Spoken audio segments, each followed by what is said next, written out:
que en 2025, sin ninguna duda y al margen de lo que cualquiera piense de Donald Trump, el hecho de que él vaya a convertirse nuevamente en presidente de los Estados Unidos el 20 de enero es la noticia más importante en política internacional de 2025. Probablemente si hay alguna otra de gran dimensión, sea como consecuencia de este hecho. Así que para empezar a abordar lo que puede implicar un nuevo gobierno de Trump, permítanme una digresión literaria. Sabrán que Sherlock Holmes es un personaje de ficción creado por Arthur Conan Doyle y que la némesis de Sherlock Holmes es el afamado o tristemente célebre profesor James Moriarty. ¿Por qué es la némesis de Holmes? Porque Moriarty es la única persona, por lo menos en la saga literaria, que tiene una capacidad para la inferencia deductiva comparable a la del propio Holmes. Y por eso la primera vez que se encuentran Moriarty y Holmes, el diálogo que sostienen es el siguiente. Moriarty le dice a Holmes, todo lo que tengo que decir ha cruzado ya por su mente. A lo que Holmes responde, entonces probablemente mi respuesta ya haya cruzado por la suya. Aquí el punto es que Moriarty y Holmes no son en vano personajes ficticios de la literatura, porque esa capacidad de cálculo o de inferencia deductiva que el autor Conan Doyle le atribuye a sus personajes, virtualmente nunca se alcanza por parte de los seres humanos de carne y hueso en el mundo real. Pero en todo caso, el principio básico es el que asume la economía y, más específicamente, la teoría de la elección racional respecto a la conducta humana. Asume que somos actores racionales desde una perspectiva instrumental, es decir, dados ciertos fines, somos capaces de emplear los medios a nuestra disposición de la manera más eficaz para conseguir esos fines. En tanto nuestros interlocutores o aquellos con los que interactuamos sean capaces de establecer cuáles son nuestros fines y sepan de antemano que somos actores racionales en el sentido descrito, la interacción estratégica, que así es como se le llama una interacción en la cual el logro de mis fines depende cuando menos en parte de las acciones de terceros, y yo debo ser capaz de prever o incluso influir en las acciones de terceros para que sean compatibles con el logro de mis fines. Dada esta situación, se asume que la interacción entre actores racionales cuyos fines son conocidos es previsible. Y eso es lo que durante un tiempo hizo aburrido el cálculo estratégico entre potencias nucleares. Sabíamos dos cosas sobre potencias nucleares.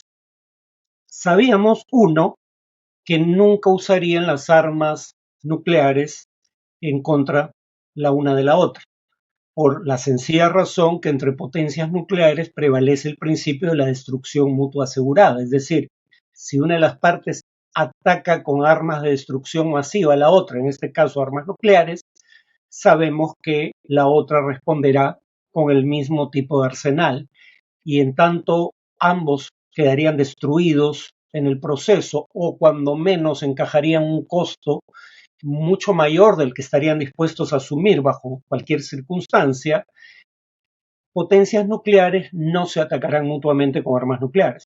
Y alguien podría decir, bueno, pero sí se podrían atacar con armas convencionales siempre y cuando el tipo de armamento y los fines propuestos sean fines acotados y los medios sean acotados.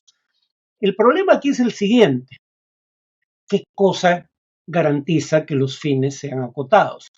Porque, digamos, estamos asumiendo al pensar que puede haber una guerra convencional entre potencias nucleares, que sabemos con certeza cuál es el umbral traspasado del cual al menos una de las dos potencias se sentiría tentada a dejar de pelear la guerra en el plano convencional y empezar a usar armas de destrucción masiva, en particular armas nucleares.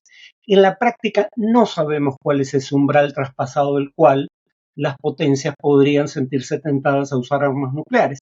Y precisamente como no sabemos cuál es ese umbral y nadie quiere poner a prueba la determinación del otro en la materia, tampoco ha habido hasta ahora una guerra convencional entre potencias nucleares. Entonces, por eso se asumía que durante la Guerra Fría las dos grandes potencias nucleares del sistema internacional no peleaban directamente, sino a través de sus aliados en la periferia del sistema internacional. Corea del Norte versus Corea del Sur, Vietnam del Norte versus Vietnam del Sur, Etiopía contra Eritrea, etcétera, ¿no? Y el punto es, si la interacción entre potencias nucleares es tan predecible, se vuelve francamente aburrida, ¿no? Y ahí el tema es el siguiente. Esa es la pregunta que se planteó, dicho sea de paso, Richard Nixon en la década del 70. ¿Cómo podemos hacer para convertir la posibilidad de una guerra convencional entre potencias nucleares un riesgo calculado? Y Nixon desarrolla la llamada teoría del loco, de Madman Theory en inglés. ¿Cuál es la teoría en cuestión? Tú sabes hasta dónde está dispuesto a llegar el otro porque sabes cuáles son sus fines, sabes, por ejemplo, que no busca la autodestrucción y cuáles son los medios de que dispone y de que es racional y sabe cómo usar esos medios para obtener sus fines de manera eficaz. Pero ¿qué pasaría si tú infundes en el otro un temor respecto a tu racionalidad? Si tú te comportas de manera que aparezcas ante el otro como inescrutable, errático y demasiado agresivo. Bueno, y que por ende, dicho sea de paso, estarías dispuesto a asumir riesgos desproporcionados que no asumiría un actor racional. Nixon concibe la teoría del loco en el contexto de la guerra en Vietnam y aquí no estaba enfrentando una potencia nuclear, pero sí a un actor regional que tenía como aliados a potencias nucleares, China y sobre todo la Unión Soviética. Y la pregunta era cómo lograr que Vietnam, en ese entonces Vietnam del Norte, haga las concesiones que Estados Unidos deseaba obtener en una negociación. Surge la teoría del loco. Hazle creer que no eres un actor racional y que estás dispuesto a arriesgar tu propia destrucción. Esta teoría está detrás de las amenazas apocalípticas que suele hacer regularmente Corea del Norte, pero se descartan o se descuentan como amenazas poco creíbles. Convengamos en que la realidad objetiva no sugiere que el régimen norcoreano sea un régimen autodestructivo. Tiene 80 años de existencia. Si ha existido durante 80 años, no debe ser porque sean suicidas irracionales, ¿no? El tema es que ahora, esa teoría del loco que nunca aplicó a plenitud Nixon y que intentó aplicar sin éxito Corea del Norte, la está aplicando Donald Trump. Si quieren tranquilizarse respecto al estado mental de Trump, el propio Trump ha declarado que está intentando aplicar, aunque no usó el término, la teoría del loco. Trump, en una declaración, o al menos un trascendido, que da a conocer un programa de la BBC, dice lo siguiente, cito literalmente: no quiero que ellos sepan lo que estoy haciendo. Parte de mi valor es la percepción, tanto por parte de nuestros adversarios como de nuestros aliados, de que soy impredecible. En otras palabras, Trump no es loco, se hace loco. O sea, porque si fuera un actor racional, entre cuyos fines no estuviera arriesgar la propia destrucción, no sería un actor impredecible. Solo te tornas impredecible, al menos en ciertos contextos de interacción, cuando finges irracionalidad.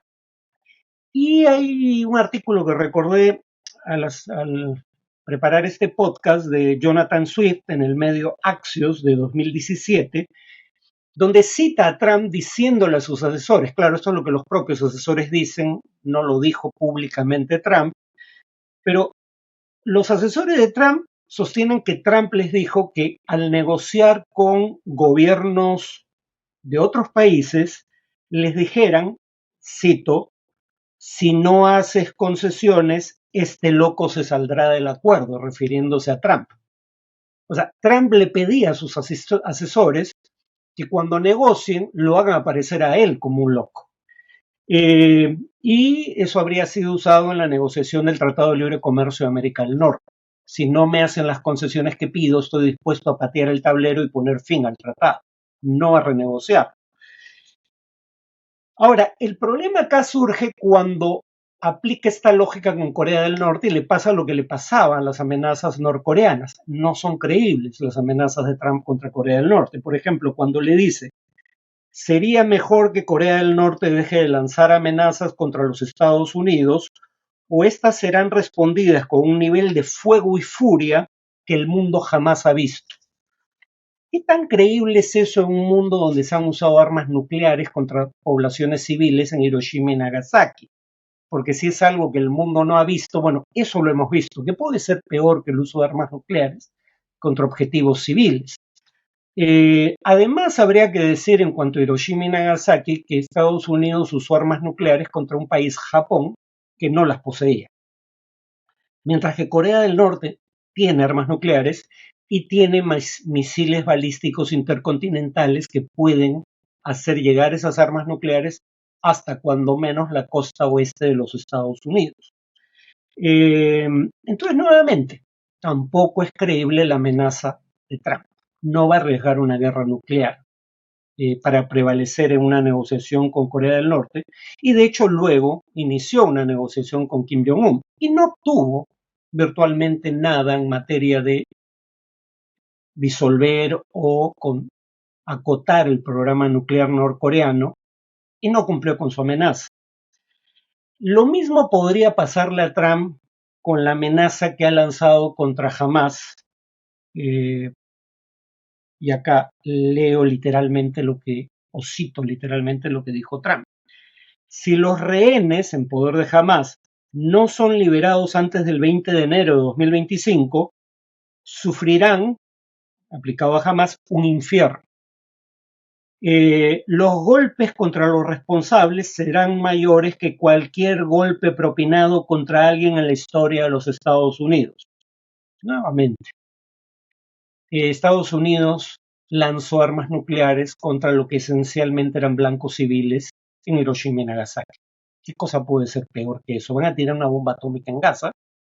La onda expansiva llevaría la radiación hacia Israel y Egipto, dicho sea de paso. Así que no solo, el efecto no estaría contenido únicamente en Gaza, ¿no? Además, amenaza a Gaza con el infierno, como si no hubiera seguido las noticias. Israel está acusado de crímenes de guerra y lesa humanidad por la Corte Penal Internacional por lo que está haciendo en Gaza al momento de grabar este podcast. Está acusado además, dentro de los crímenes de lesa humanidad, de usar el hambre como arma de guerra. Y ante la Corte Internacional de Justicia, Israel está acusado de genocidio. O sea, es casi pueril amenazar bajo esas circunstancias con el infierno a Gaza. Pero ahí además está nuevamente el tema de la credibilidad de las amenazas. Jamás podría concluir que la amenaza no es creíble. O sea, si tu amenaza es hacer algo peor que lanzar bombas atómicas, no es creíble. Incluso la amenaza de lanzar bombas atómicas, por lo que acabo de indicar, no es creíble. Pero la otra posibilidad es, si mi única carta de negociación son los rehenes, supongamos que sí creo tu amenaza, una vez que libera a los rehenes incondicionalmente, ¿qué te impedirá lanzar ese infierno sobre Gaza y en particular sobre Hamas? En cualquiera de los dos escenarios, no tengo razón para liberar a los rehenes poniéndote en la lógica con la que podría operar Hamas, asumiendo que sea un actor racional, ¿no? Si no creo que vayas a cumplir tu amenaza, no tendría por qué concederte lo que me pides, salvo a cambio de concesiones recíprocas, pero no de manera incondicional. Y si creo que eres capaz de hacer aquello con lo que me amenazas, pues sencillamente, ¿por qué no me lo harías una vez que libera a los rehenes y ya no tenga con qué negociar? Ya no habría nada que te impida cumplir con la amenaza. Pero pongámonos en el primer escenario, que es el más probable, que jamás no crea en la amenaza de Trump. Si otros piensan que tu amenaza es un bluff, entonces tu amenaza no solo pierde credibilidad, sino que en aras de preservar la credibilidad de tus amenazas en el futuro, vas a tener que escalar aunque no quieras, para que no ocurra que todos a partir de ahora descarten tus amenazas como poco creíbles. Eso en alguna medida le pasó a Trump durante su primer gobierno. Al no creer que iba a haber un ataque directo de Trump contra intereses iraníes en territorio iraní, eh, por temor a la respuesta de Irán, Irán hizo cosas como, a través de sus aliados hutíes en Yemen, atacar la industria petrolera de Arabia Saudita. El punto es que, dándose cuenta de que Irán no temía las amenazas de Trump, lo que terminó ocurriendo fue que Irán actuó de la manera que acabo de describir. Trump se vio por ende obligado a escalar. Ahora, tuvo el tino de escalar no en territorio iraní, sino en territorio iraquí, pero contra un alto mando militar iraní. El general Qasem Soleimani, jefe de la brigada Al-Quds de la Guardia Revolucionaria iraní. Y ese fue un momento en que hubo un riesgo real de guerra entre Estados Unidos e Irán. Por suerte, Irán no respondió de inmediato ni de manera directa al asesinato de Soleimani. Pero además, también hay riesgos si logras convencer a la otra parte de que tus amenazas son creíbles. Había alguien que decía que no hay animal más cobarde que $1.000.000. Aquí el problema es que las señales que debes enviar a un interlocutor al que consideras un enemigo real o potencial, Irán o China, Irán en el plano nuclear, China en el plano comercial, pero también en lo que podría ser respecto a su reivindicación territorial en Taiwán, tú para lograr concesiones de países a los que consideras potenciales enemigos probablemente tengas que lanzar amenazas estentorias. Tus señales tienen que ser enérgicas, probablemente tienen que ser señales costosas, es decir, que impliquen un costo para ti enviar la señal, como por ejemplo el asesinato del general Soleimani en el caso de Irán. Pero el tema es que la economía también requiere señales y requiere señales de un signo totalmente distinto. Aquello que te puede servir en la negociación con China, amenazas de escaladas comerciales o incluso militares en el caso de Irán, no ayuda a obtener o a proyectar la imagen de certeza y predictibilidad que requiere la inversión privada. Por ejemplo, el consenso actual entre los inversionistas estadounidenses es que Trump, y en general entre los inversionistas a nivel internacional, es que Trump aplicará algunos de los aranceles con los que ha amenazado, pero que la sangre no llegará al río, que no va a escalar al punto de tener una guerra comercial sin cuartel con China, la segunda economía del mundo. El punto nuevamente es difícil enviar una amenaza creíble a China o a Irán que sea suficientemente amenazante como para que concedan lo que esperas de ellos, pero que no sea tan amenazante para los intereses de los inversionistas privados. Esa es una encrucijada que es difícil de resolver. Entonces, incluso si no es el loco que pretende ser para fines de negociaciones, Trump puede cometer errores de cálculo. Putin los cometió en Ucrania. Creyó que la invasión de Ucrania solo iba a tomar unas semanas antes de que el gobierno de Zelensky en Kiev cayera. Y sabemos que la guerra lleva casi 3 años y todavía no sabemos cuándo llegará a su fin. En fin, terminaría diciendo lo siguiente. Empecé con una cita de el diálogo entre Moriarty y Holmes. donde cada quien sabía de antemano los cálculos que había hecho el otro, y la interacción podía poco menos que librarse en silencio. El punto es que en esa misma novela, James Moriarty muere porque va a París tras calcular que bajo condiciones normales eso sería lo que haría Holmes, ir a París, sin darse cuenta de que Holmes había deducido lo que Moriarty había deducido que Holmes haría bajo condiciones normales y se bajó del tren antes de llegar a París, ¿no? Entonces, si Moriarty y Holmes, que son seres cercanos a la perfección en materia de deducción, precisamente porque son personajes de ficción literaria, pueden equivocarse, créanme que cualquier ser humano de carne y hueso, a diferencia de estos personajes de ficción, puede equivocarse, puede cometer un error de cálculo, y ese error de cálculo puede tener consecuencias devastadoras. Ese es el riesgo real de Trump. No que esté loco, sino que pretendiendo locura para persuadir a sus interlocutores, comete un error de cálculo de consecuencias imprevisibles. Voy a empezar con un tema que ha estado mucho en el candelero, pero creo que no habría que sobrevalorar. En la línea de lo que dije en el podcast anterior, si uno comprende los fines de un actor y asume que es un actor racional, hay ciertas bravatas que son verosímiles y otras que no lo son. Por ejemplo, Trump habló de tomar control del canal de Panamá y volver a ponerlo bajo soberanía estadounidense, o que jamás estuvo stricto sensu bajo esa soberanía, adquirir por las buenas o por las malas, no descartó el uso de la fuerza, Groenlandia de Dinamarca, y convertir a Canadá en el estado número 51 de la Unión Americana. El tema de los cines aquí es relevante por lo siguiente. En Panamá el propio Trump fue bastante cándido al expresar cuál era la razón por la que quería recuperar el control del canal. Tarifas demasiado altas para buques norteamericanos que atraviesan el canal. Entonces, básicamente, nuevamente, esto es una salva inicial para una negociación que lleve a una reducción de las tarifas que pagan los buques mercantes, pero también militares estadounidenses que atraviesan el canal.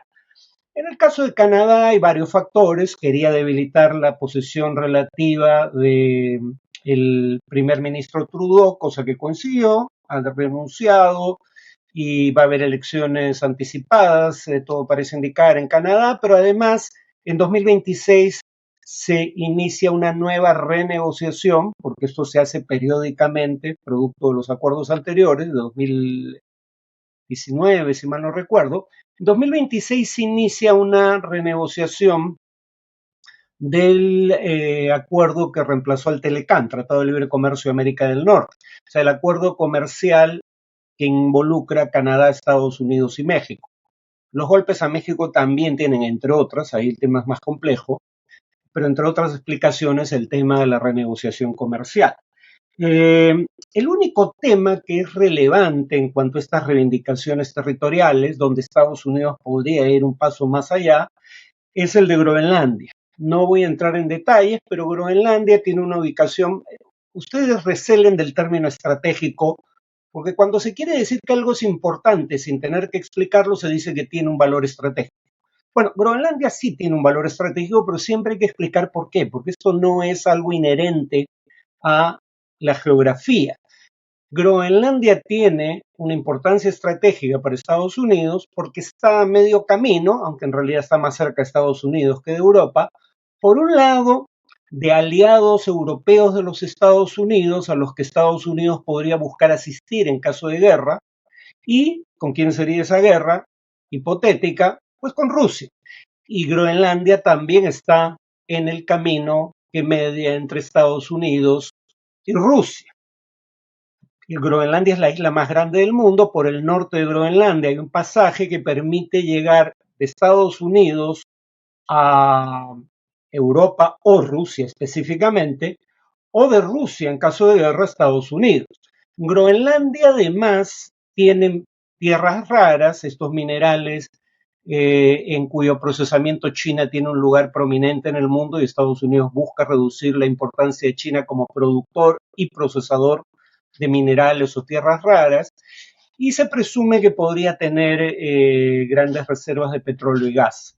Además, el cambio climático, el así llamado calentamiento global en la jerga periodística, estás abriendo nuevas rutas comerciales o podría hacerlo en el futuro cercano por el deshielo de los glaciares y de los, digamos, de los casquetes polares.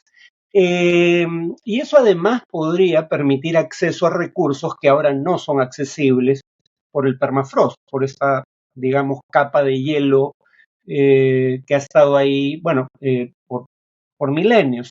Ahora, probablemente los recursos que se liberen sean no los que están bajo el permafrost, sino bajo las zonas que se, digamos, congelan y deshielan por temporadas adyacentes al permafrost. Pero digamos, el punto fundamental es, eh, de estas bravatas de Trump, la única que habría que tomar con mayor precaución es la de Groenlandia, no tanto la de Canadá, Estado 51 de la Unión Americana, o la de Panamá. En el caso de Groenlandia, Trump dijo literalmente lo siguiente. Me van a disculpar lo tediosas que son estas citas, pero quiero que quede claro que yo no le estoy imputando nada, que él lo dijo, tal cual. Dijo sobre Groenlandia Trump, la gente ni siquiera sabe si Dinamarca tiene algún derecho legal sobre ella, sobre la isla de Groenlandia. Pero si lo tienen, deben abandonarlo porque lo necesitamos por seguridad nacional o la necesitamos por seguridad nacional. Es por el mundo libre. Estoy hablando de proteger al mundo libre. Primera cuestión, la gente ni siquiera sabe si Dinamarca tiene algún derecho legal. Bueno, él tal vez no lo sepa, pero eso no es un tema controversial. Dinamarca controla Groenlandia desde el siglo XVI. Lo coloniza o coloniza la isla desde el siglo XVIII. Hubo un diferendo sobre Groenlandia, pero no involucraba a los Estados Unidos. Estados Unidos nunca tuvo una reivindicación legítima sobre Groenlandia. Quien cuestionó, digamos, la soberanía danesa sobre Groenlandia fue Noruega, pero en 1933 un tribunal internacional falló en favor de Dinamarca en esta materia. Y tras la Segunda Guerra Mundial, Groenlandia dejó de ser una colonia para convertirse en parte del territorio soberano de Dinamarca, pero desde 1979 tiene autonomía y esa autonomía se amplió en este siglo. Pues este no es un tema controvertido. Aquí no hay mucho que discutir. Ahora, si tienen una reivindicación legal, dice Trump, deben abandonarla porque la necesitamos la isla por seguridad nacional. O sea, en otras palabras, para que tú tengas seguridad, otro debe dejar de existir o debe dejar de tener soberanía sobre el conjunto de su territorio. Comprenderán que bajo el derecho internacional esto no tiene mayor asidero, pero luego añade que lo está haciendo para proteger al mundo libre. Y uno se pregunta aquí de cuándo acá proteger al mundo libre es una prioridad para Trump. Recuerden lo que dijo en su momento cuando le preguntaron sobre la OTAN. ¿Qué pasaría si los países miembros de la OTAN no cumplen con el acuerdo de la alianza de incrementar su gasto de defensa hasta cuando menos el equivalente a un 2% de su Producto Bruto Interno? Trump dijo nuevamente, cito literalmente, lo siguiente. Uno de los presidentes de uno de los países más grandes se levantó y dijo, dicho sea de paso, no hay sistemas, salvo Francia, no, y Francia es un caso mixto, no hay sistemas presidenciales que yo recuerde en la Unión Europea o en la OTAN, tal vez hay algún país, pero habla de un país de los grandes. Todos tienen sistema parlamentario, el que decide no es el presidente, sino el primer ministro. Pero Trump dijo, uno de los presidentes de uno de los países más grandes se levantó y dijo, si no pagamos y somos atacados por Rusia, ¿nos protegería? Le dije, si no has pagado, si eres moroso, él respondió, sí, digamos que eso ocurrió, y Trump responde, no, no los protegería, de hecho los alentaría a los rusos a hacer lo que les dé la gana porque no pagaron, ¿no? O sea, ese es su grado de compromiso con el mundo libre, ¿no? Al cual dice querer proteger adquiriendo Groenlandia. Sobre la Unión Europea, Trump dijo lo siguiente: bueno, pienso que tenemos muchos rivales, pienso que la Unión Europea es un rival, por lo que nos hace en materia de comercio. Luego añade que Rusia es un rival en algunos temas, pero no aclara cuáles, y que China es un rival económico. No habla de una rivalidad que vaya más allá del conflicto comercial en el caso de China. Pero básicamente pone a la Unión Europea en la misma posición que la República Popular China, una dictadura de partido único, y el partido se llama comunista, recordémoslo. Si creen que esto es una imputación mía cuestionable, vean lo que dice el propio Trump al respecto. Hablando de los conflictos comerciales, dice literalmente: la Unión Europea es probablemente tan malo como China, solo que más pequeño, ¿no? Aquí lo que hay que entender es que las derechas radicales del mundo contemporáneo suelen tener el nacionalismo étnico como principio cardinal de su ideología. Y el enemigo de un nacionalismo étnico suele ser otro nacionalismo étnico, aunque ideológicamente sea del mismo signo. En Ucrania hay nacionalismos étnicos o nacionalistas étnicos que son supremacistas blancos, que son enemigos acérrimos del nacionalismo étnico, también supremacista blanco, que existe en Rusia. El que tengan afinidades ideológicas no deja de hacerlos enemigos. Recordemos que el eslogan de Trump, y aquí no intentó engañar a nadie, es America First. Y claramente no se refiere al continente, se refiere a su país. No es the Western Civilization First, no es la civilización occidental primero, es Estados Unidos primero. Por eso, durante su primer gobierno, aplicó aranceles punitivos contra el Brasil de Jair Bolsonaro, el personaje que se hacía llamar a sí mismo el Trump de los trópicos. Por mucha afinidad ideológica que hubiese, los intereses comerciales de Estados Unidos, tal como los entendía Trump, llevaron a que le aplicara sanciones incluso a un gobernante que se consideraba un aliado occidental y además que tenía explícitamente a Trump como modelo político, ¿no? Piensen en el caso de Panamá. El presidente Mulino de Panamá eh, es un conservador, es un hombre de derecha conservadora, no liberal. Y sin embargo, quiere quitarle parte de su territorio a Panamá. Entonces, pierden la ilusión de que si tienen afinidades ideológicas con Trump, eso quiere decir que no van a estar en su línea de mira, ¿no? Eh, Habría que añadir otra cosa en el caso específicamente de Perú. Acá estamos preocupados por lo que Trump le pueda hacer a Perú de manera directa.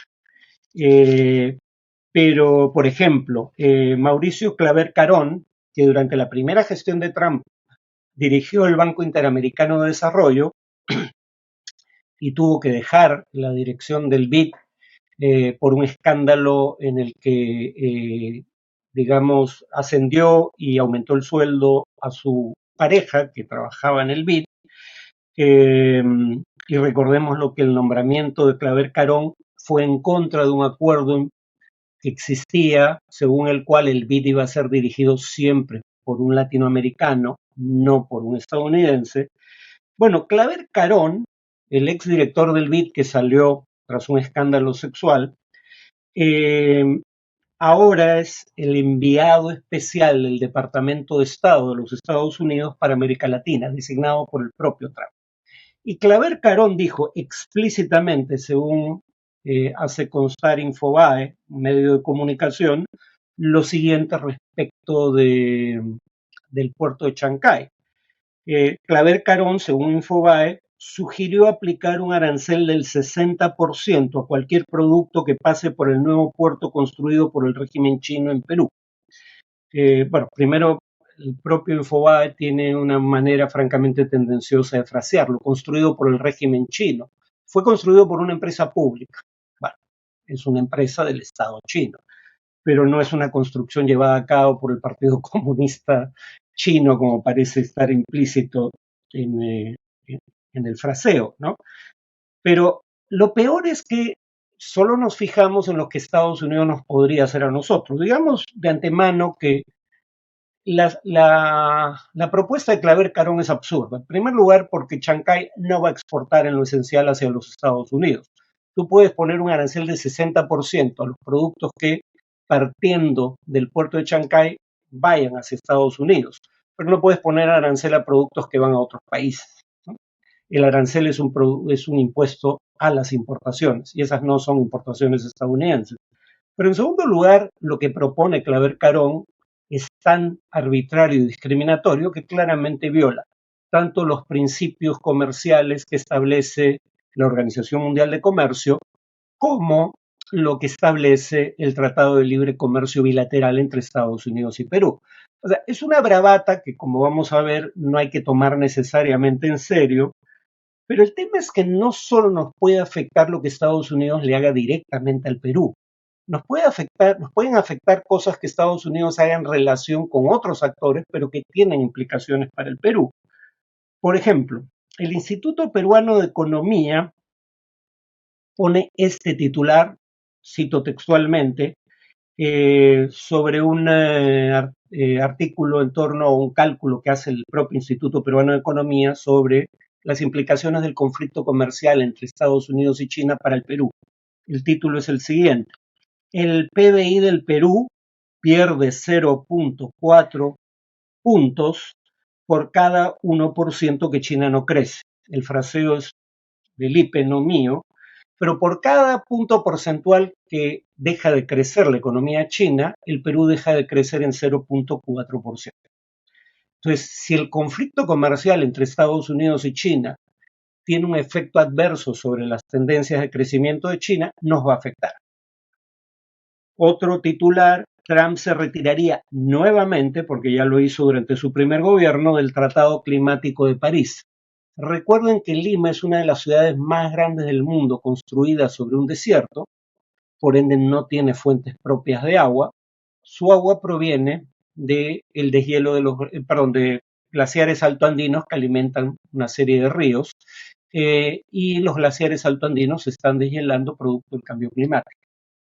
Si Estados Unidos, el segundo mayor emisor de gases de efecto invernadero, se retira del cambio climático, probablemente eso augure tiempos borrascosos en la materia y eso va a afectar a Perú. Tercero, esto es también un titular: el presidente Trump dijo que planea imponer aranceles de entre 10 y 20% a todas las importaciones. Esta es la prueba de que Trump es proteccionista y no, como sostiene, por ejemplo, Javier Milei, una persona que solo está buscando que los socios comerciales de Estados Unidos respeten las reglas del comercio internacional. Porque si buscara eso, aplicaría aranceles solo a los países que a criterio de Estados Unidos violan los términos del comercio internacional, violan, por ejemplo, las regulaciones de la Organización Mundial de Comercio.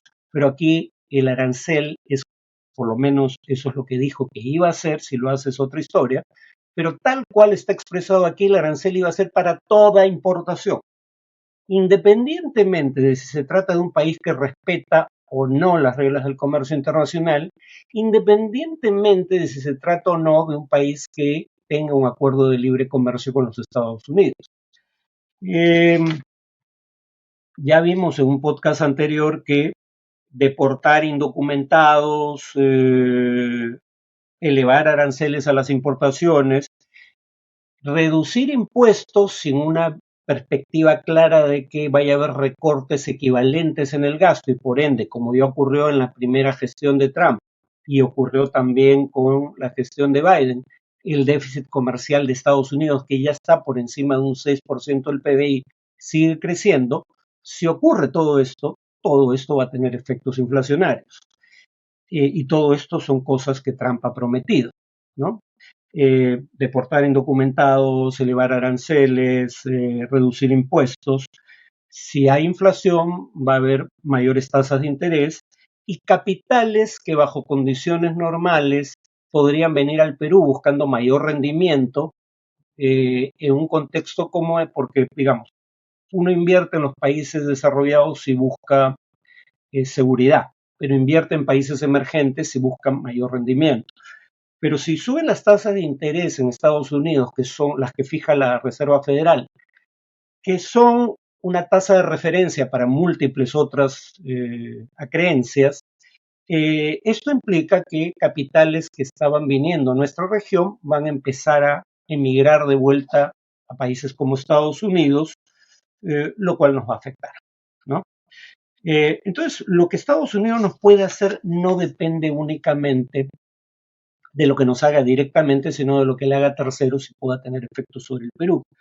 Ahora, para no dejarlos con un mal sabor de boca, en el próximo podcast voy a decir por qué no creo que todas las amenazas hechas por Trump sean creíbles. Ya adelanté algo respecto a los casos de Canadá y el Canal de Panamá. Voy a continuar explicando por qué no todo aquello que dice Trump lo va a llevar a cabo y tratar de establecer qué cosa es más probable que lleve a cabo y qué cosas no es probable que lleve a cabo. Voy a hablar de por qué no todas las amenazas de Donald Trump, eh, eh, tanto en materia comercial como de seguridad, son creíbles. Por ejemplo, en materia comercial ha anunciado aranceles punitivos contra terceros. Eh, pero el presidente solo puede aprobar aranceles sin autorización del Congreso por razones de seguridad nacional o porque la contraparte, el socio comercial, lleva a cabo prácticas comerciales que violan las normas del comercio internacional establecidas en acuerdos como los de la Organización Mundial de Comercio. Claramente, cuando Trump dice que va a aplicar un arancel universal a todo bien o servicio importado de 10% o más, no cumple con esas condiciones. Además, ya sabemos por su primera gestión que muchas veces estas amenazas son la primera salva para el inicio desde una posición de fortaleza relativa de una negociación para obtener concesiones de las contrapartes. Por lo demás, los aranceles que aplicó Trump en su primera gestión, si acaso fueron contraproducentes, fueron dañinos para la propia economía de los Estados Unidos. Por ejemplo, una investigación de la Reserva Federal, es decir, el Banco Central estadounidense, concluía lo siguiente sobre los aranceles de la primera gestión de Trump. No incrementaron la producción o el empleo industrial, pese a que los productores incrementaron sus precios. Es decir, el arancel no consiguió crear más trabajos en Estados Unidos, solo más inflación. Y la agencia calificadora de riesgo Moody's también hizo un estudio en donde concluía que el conflicto comercial con terceros había costado, sobre todo con China, había costado a Estados Unidos 300.000 empleos, ¿no? Claro, para una economía de las dimensiones de la norteamericana no es una cantidad de empleos muy importante. Pero el tema es que el efecto de las sanciones aplicadas por Trump fue contraproducente. ¿Por qué aplicarlas de nuevo? Claro, alguien diría, si no se crearon nuevos empleos y se generó más inflación, ¿por qué se adoptaron medidas proteccionistas?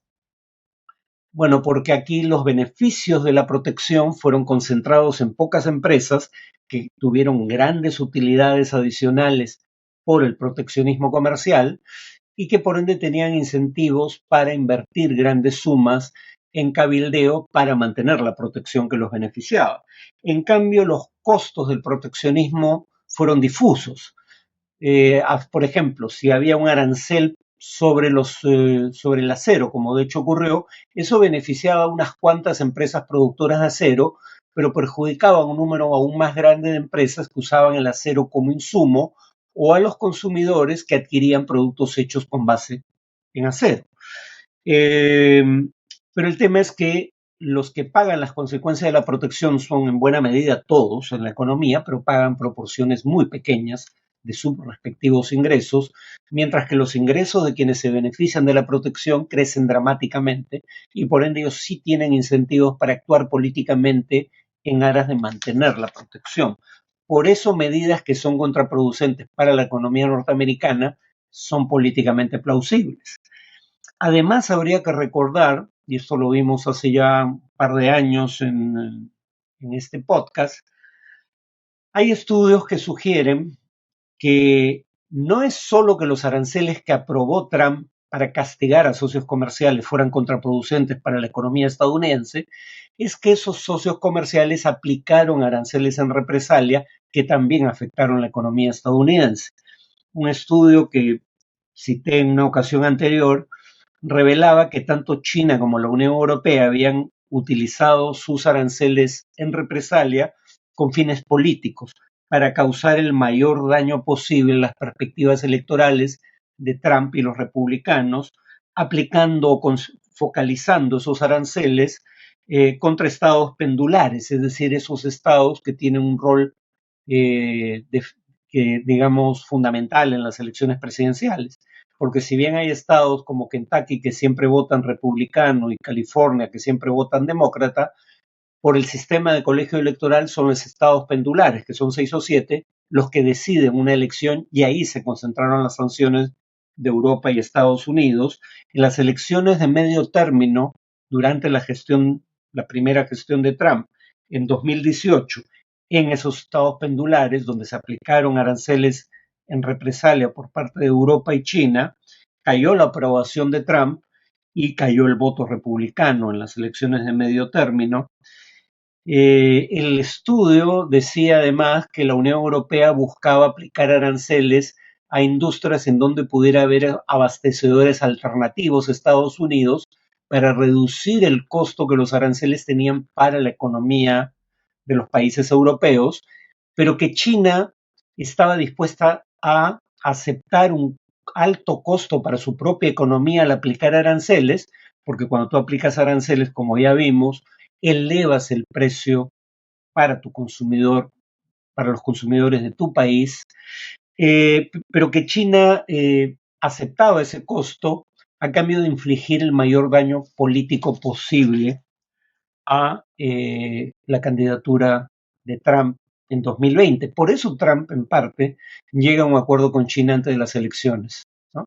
Porque sabía que de persistir las sanciones de China podían costarle la elección, aunque eso ocurrió de cualquier manera, pero no por esa razón.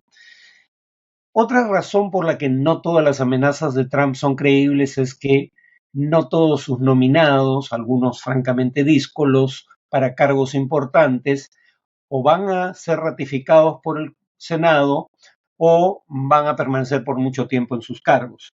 Matt Gaetz, que había sido nominado para fiscal general, es decir, para ministro de Justicia,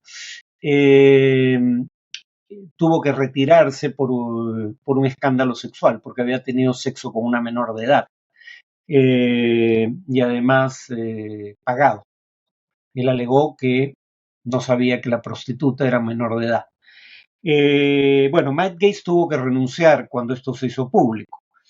Aunque cada vez me parece más probable que sí sea ratificado, hay una posibilidad aún de que, por ejemplo, Pete Hegseth, otro de los nominados con un pasado tormentoso, por decirlo menos, no sea ratificado como secretario de Defensa, aunque a juzgar por la tónica de sus interrogatorios, los republicanos parecen dispuestos a apoyarlo.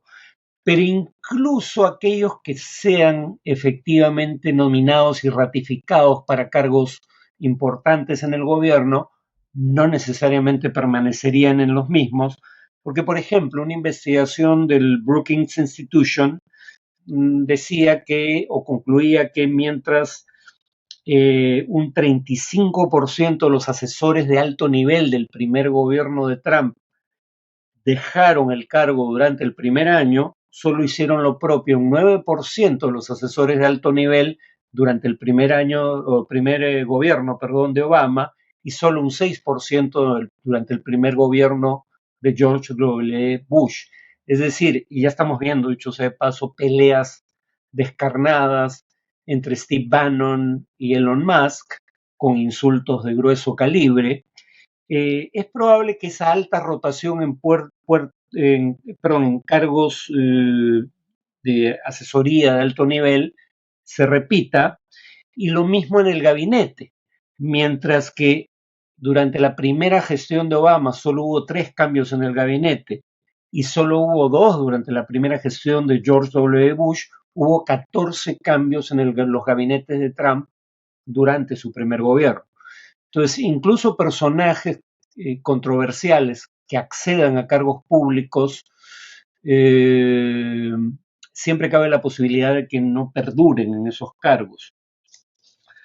Ahora, ya en cuanto a qué países, esto en cuanto a por qué no todo lo que dice Trump probablemente se cumpla. En cuanto a qué países estarían en la línea de mira de una segunda gestión de Trump, yo diría que México es un país que corre alto riesgo de estar en ruta de colisión con Trump. Empecemos por algo que en principio es secundario, pero que para Trump probablemente no sea tan irrelevante. México tiene una mujer feminista y de izquierda en la presidencia. La probabilidad de que tenga una buena relación personal con Trump no es particularmente alta. Hay un estudio de un periodista de la revista The Economist que tras entrevistar a decenas de personas que trabajaron con Trump durante su primer gobierno y a, digamos, representantes de otros gobiernos que negociaron con Trump, llegaba a la conclusión de que Trump buscaba gente o tenía una buena relación con líderes que uno le rindieran pleitesía, pero claro, este periodista de The Economist decía si bastara con halagar a Trump para ganarse su favor, lo habría conseguido el presidente francés Macron y no lo obtuvo porque decía que además, este periodista, quiero decir de The Economist, decía que además Trump buscaba hombres fuertes que pudieran llevar a cabo de motu propio, sin mayor debate y proceso burocrático, las decisiones que se adoptaran de común acuerdo. Y claro, eso hacía que elogiara sistemáticamente a gobernantes autoritarios y no tuviera necesariamente una buena relación con presidentes democráticos que tienen que cumplir con procedimientos legales y constitucionales antes de que una decisión se haga efectiva, ¿no? Pero bueno, en el caso de México además están los temas involucrados en la relación bilateral. Por un lado, en el plano comercial, México está en línea de colisión con Estados Unidos por 3 temas. Uno, el rebadging. Esto lo voy a pasar rápido porque estos temas los vimos en una ocasión anterior. ¿A qué se refiere rebadging? Es el tema de que como los productos fabricados en China no pueden entrar libres de arancel a Estados Unidos, se exportan a México, se reetiquetan como si fueran productos mexicanos y luego se exportan libres de aranceles a Estados Unidos aprovechando el acuerdo de libre comercio de América del Norte. México ya está tomando medidas en estos temas porque Estados Unidos ya ha empezado a poner arancel a esos bienes. Luego está el tema de los bienes intermedios. Para ser considerado un bien producido dentro del ámbito de Norteamérica, un bien fabricado en uno de los 3 países miembros del Acuerdo Comercial de Norteamérica, Canadá, Estados Unidos y México, tiene que tener un mínimo de componentes producidos en esos países, de insumos producidos en esos países. La industria electrónica y de vehículos eléctricos mexicana tiene una proporción creciente de insumos chinos entre sus componentes y eso puede ser una fuente de problemas en la relación comercial con Estados Unidos, por no mencionar los bienes fabricados por empresas chinas en territorio mexicano. Según la BBC, Trump, por ejemplo, aseguró sobre esta materia lo siguiente.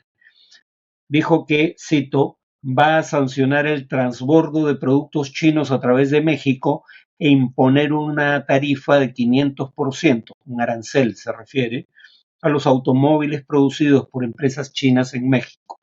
Tal vez no ponga esa tarifa, pero ya está anunciando que ese va a ser un tema de controversia en la renegociación del TEMEC, el Tratado México-Estados Unidos-Canadá, que reemplazó al Tratado de Libre Comercio de América del Norte y que se va a renegociar en 2026.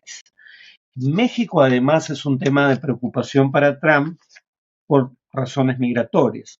El diario El Economista de México titulaba así una nota: Trump amenaza a México con aranceles del 25% si no frena la migración. La migración se está reduciendo desde el último año, cuando menos, de la gestión de Biden, pero claro, si eso es suficiente para Trump o no está por verse. Y por último, en el caso de México está el tema del narcotráfico. Más de 80,000 estadounidenses murieron en 2023 por consumo de fentanilo, droga producida y traficada desde México hacia los Estados Unidos. La cifra de americanos que fallecieron por consumo de fentanilo en el 2024 ha caído significativamente, pero sigue siendo alta.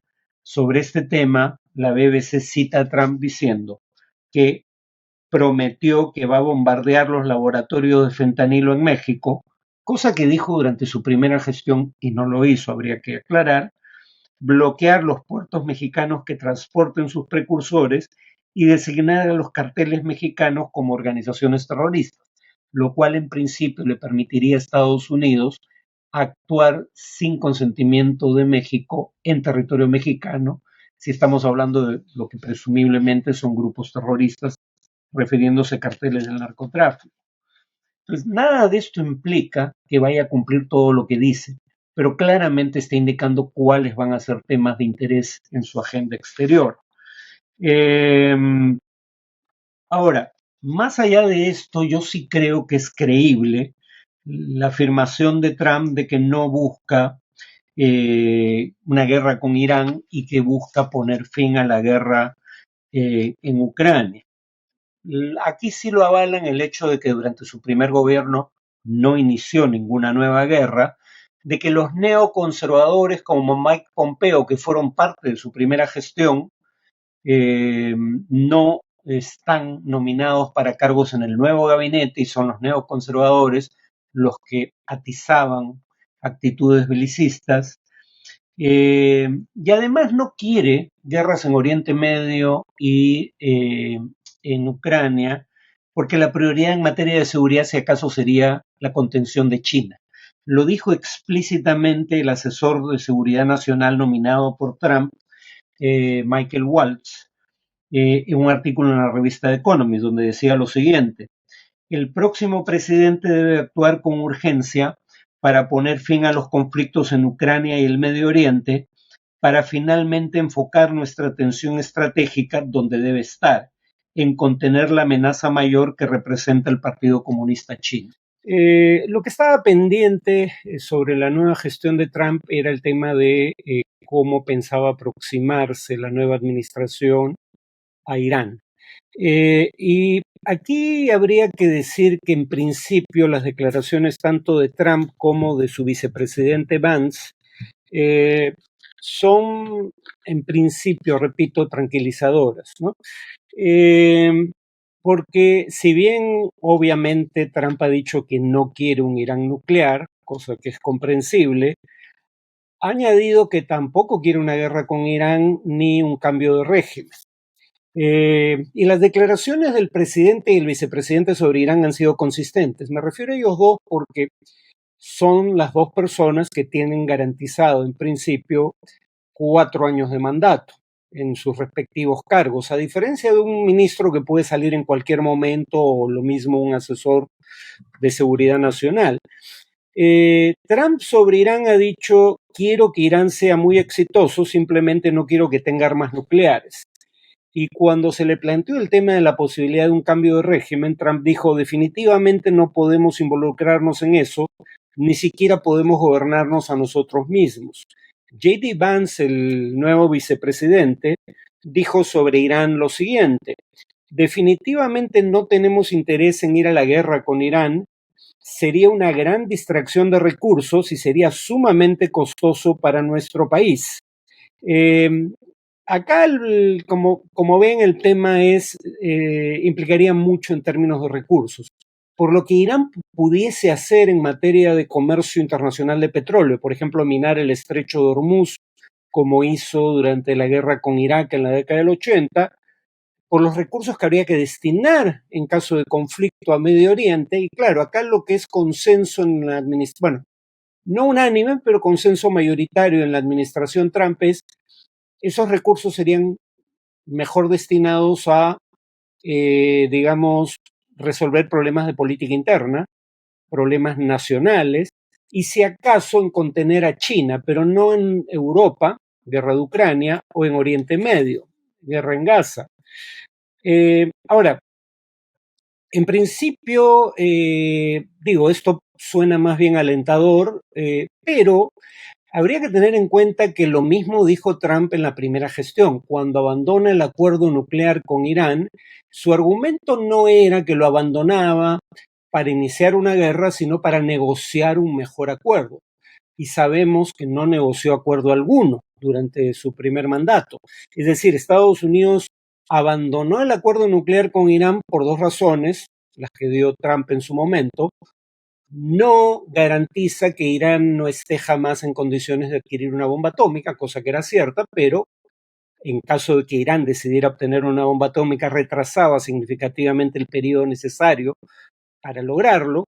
Y dos, no se discuten otros temas de interés regional como el apoyo de Irán a grupos irregulares armados de la región hostiles hacia los intereses de Estados Unidos y los de sus aliados, Hezbollah, Hamas, los hutíes en Yemen, lo cual puede ser cierto, pero el tema es, primero ten un acuerdo nuclear, aunque solo sea parcial, que es lo que hizo Obama, y luego aborda esos otros temas teniendo certeza de que Irán ni está ni estará en ningún futuro inmediato en condiciones de obtener una bomba atómica. Al final, tenemos una situación en la cual el acuerdo que Trump consideraba malo no existe más, y malo o no, el punto es que no fue reemplazado por nada y estamos por ende objetivamente considerando una situación peor.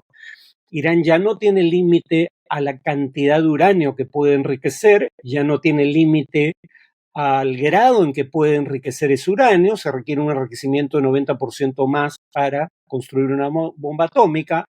Irán tiene mucha menor supervisión sobre su programa nuclear de la que tenía bajo el acuerdo del que se retiró Trump, y probablemente si Irán temiese la reimposición de sanciones, no habría ayudado decididamente a Rusia en su guerra con Ucrania, por ejemplo, vendiéndole drones que Rusia ha usado masivamente contra Ucrania. Ahora Irán no tiene que temer la reimposición de sanciones porque eso ya ocurrió desde el momento en que Trump se retiró del acuerdo. Entonces el problema no es que Trump tenga la intención de iniciar una guerra con Irán y tampoco obviamente que Irán quiere iniciar una guerra con Israel y los Estados Unidos. El problema es que no logre negociar nada mejor aquello que lanzó por la borda, como ya ocurrió durante su primera gestión.